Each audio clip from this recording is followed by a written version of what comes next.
states now forced to deal with BP's crude, the economic impacts are affecting a large portion of Gulf Coast economies. I think right now the public in Louisiana is incredibly concerned about the economic reality of their future. Tourism has dropped off greatly as visitors stay away from their usual destinations. My grandfather started this business in the 1920s. It was a sideline to his shrimp and oyster boat. We operated up through World War II, and the islands were closed during the war. The island became a national park, part of Gulf Islands National Seashore, in 1971. So we've been the acting concessionaire since '71. After Katrina, we were able to come back, even though the coast was pretty much wiped out along the shoreline. This is pretty much the climax of the summer season for us. Normally I'd have about 700 people in a day. You'd have about 300 passengers on this boat, 250, 300 passengers.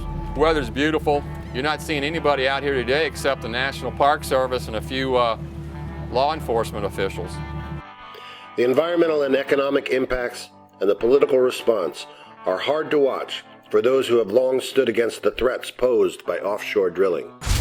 Fishermen and tourism businesses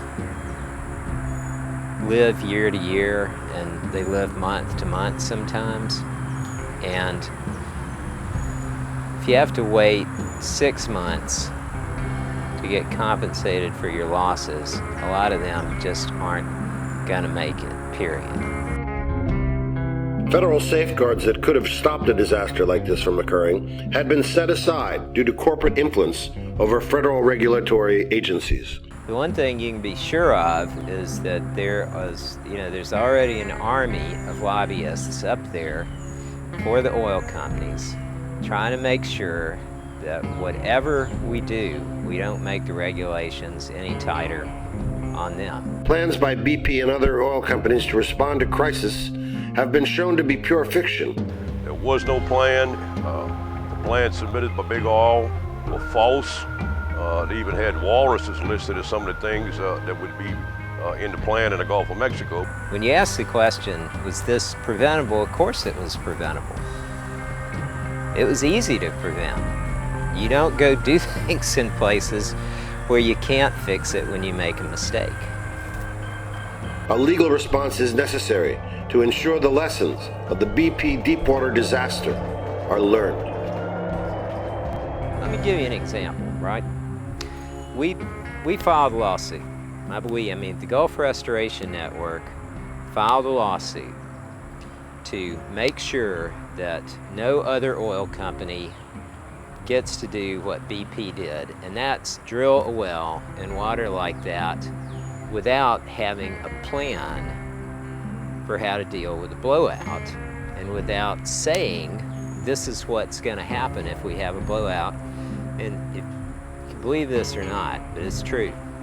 The American Petroleum Institute has intervened in that lawsuit on the side of the government to defend the idea that you shouldn't have to have a plan for a blowout. Whether there's a moratorium in place or not, the Department of the Interior, at a minimum, needs to require these companies to come up with plans that are credible and that acknowledge the resource challenges we're seeing right now. Now's the time to start, holding them accountable and putting plans in place and regulations in place that will minimize impacts in a real way.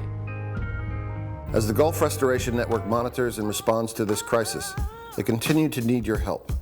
Visit bpdrillingdisaster.org to take action, stay informed, and donate to their efforts.